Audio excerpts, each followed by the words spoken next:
रहता था एक बड़ा भूरा भालू, नाम था बबलू। बबलू को आम बहुत पसंद थे। वो तो बस आम ही खाता रह सकता था दिन भर। उसी जंगल में रहता था एक शरारती बंदर, नाम था चिंटू। चिंटू को भी बबलू जितना ही आम पसंद था। चिंटू अक्सर पेड़ों पर झूलता रहता, सबसे रसीले आम की तलाश में। हर सुबह बबलू और चिंटू अपने पसंदीदा आमों के बारे में बातें करते, कहानियां सुनाते और साथ में हंसते। एक गर्म दिन बबलू और चिंटू को बहुत ज्यादा भूख लगी थी। अरे नहीं यार चिंटू, कल ही तो हमने सारे आम खा लिए, बबलू बोला। उसका पेट जोर से बज रहा था। हाँ यार बबलू, अब तो जंगल में एक भी आम नहीं बचा। अचानक हवा में एक बहुत अच्छी खुशबू फैल गई। ये तो आम की खुशबू थी, सूंघ के देख। चिंटू, तुझे कुछ खुशबू आ रही है? बबलू ने पूछा। उसकी नाक हवा में सूंघ रही थी। ये मीठी खुशबू जंगल के पास वाले एक घर से आ रही थी। आमों की महक इतनी तेज थी कि दूर दूर तक फैल गई थी। जंगल के जानवर भी इस खुशबू को महसूस कर सकते थे, लेकिन सबसे ज्यादा उत्साहित थे बबलू और चिंटू। खिड़की से झांककर देखा तो बबलू और चिंटू ने एक बड़ी टोकरी देखी, जो पके हुए पीले आमों से भरी हुई थी। आम इतने चमकदार और रसीले थे कि दोनों के मुंह में भीगे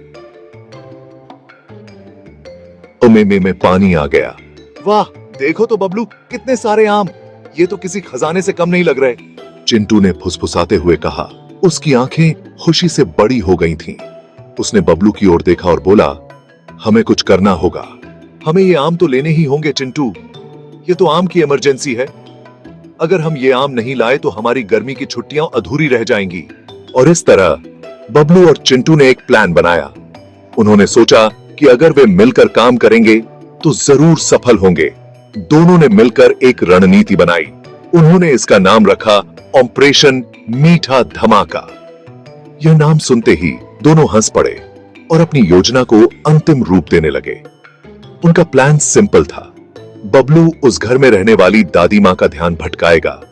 वह उनसे बातें करेगा और उन्हें कहानियां सुनाएगा ताकि उनका ध्यान आमों से हट जाए। और तभी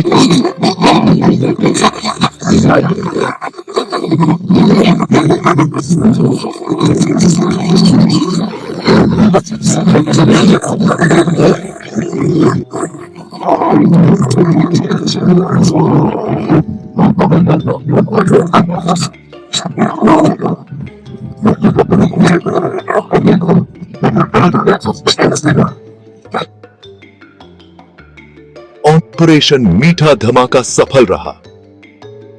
बबलू और चिंटू ने आमों का आनंद लिया और अपनी गर्मी की छुट्टियों को यादगार बना दिया। दोनों ने मिलकर अपनी दोस्ती और भी मजबूत कर ली। बबलू घर की तरफ बढ़ा और अजीब आवाजें निकालने लगा। उसकी चाल में एक अजीब सी मस्ती थी, जैसे वो किसी खेल में मग्न हो। मैं एक डरावना भालू हूँ, रॉर! देखो मैं कितना भयानक हूँ, बबलू चिल्लाया।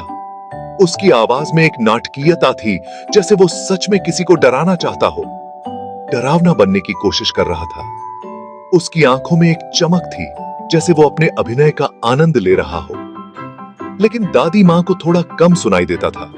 उनकी उम्र के साथ उनकी सुनने की क्षमता भी कम हो गई थी। वो बस बबलू को देखकर मुस्कुराई और बोली।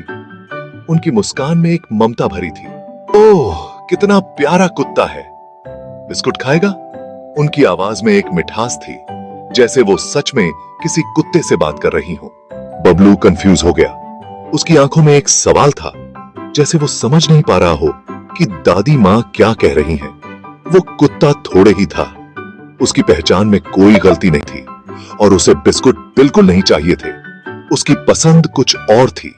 उसे तो आम चाहिए थे। उसकी नजरें आमों पर टिकी थीं, जैसे वो किसी खजाने को देख रहा हो। इसी बीच चिंटू घर में घुसने की कोशिश कर रहा था, लेकिन दरवाजा बंद था। उसकी कोशिशें बेकार जा रही थीं। अरे नहीं! उसकी आवाज में एक निराशा थी, जैसे उसकी सारी उम्मीदें टूट गई हों। अब मैं इन आमों तक कैसे पहुंचूंगा? उसकी आंखों में एक लालच था, जैसे वो आमों को पाने के लिए कुछ भी कर सकता हो। चिंटू ने सोचा। उसकी सोच में एक उलझन थी, जैसे वो किसी समाधान की तलाश में हो। अपना सर खुजाते हुए उसकी हरकतें उसकी बेचैनी को दर्शा रही थीं। हाँ, मैं खिड़की से चढ़ सकता हूँ। चिंटू ने देखा कि खिड़की थोड़ी खुली हुई है। उसने एक गहरी सांस ली और कूदा, लेकिन खिड़की बहुत ऊंची थी। वो जोर से नीचे गिर पड़ा। अरे बदमाश कुत्ते, तुम खिड़की से अंदर नहीं आ सकते। दादी माँ, जो अभी भी बबलू को कुत्ता ही समझ रही थी, हंसते हुए बोली। चिंटू निराश होने लगा था। अब तो ये आम पाना नामुमकिन लग रहा था।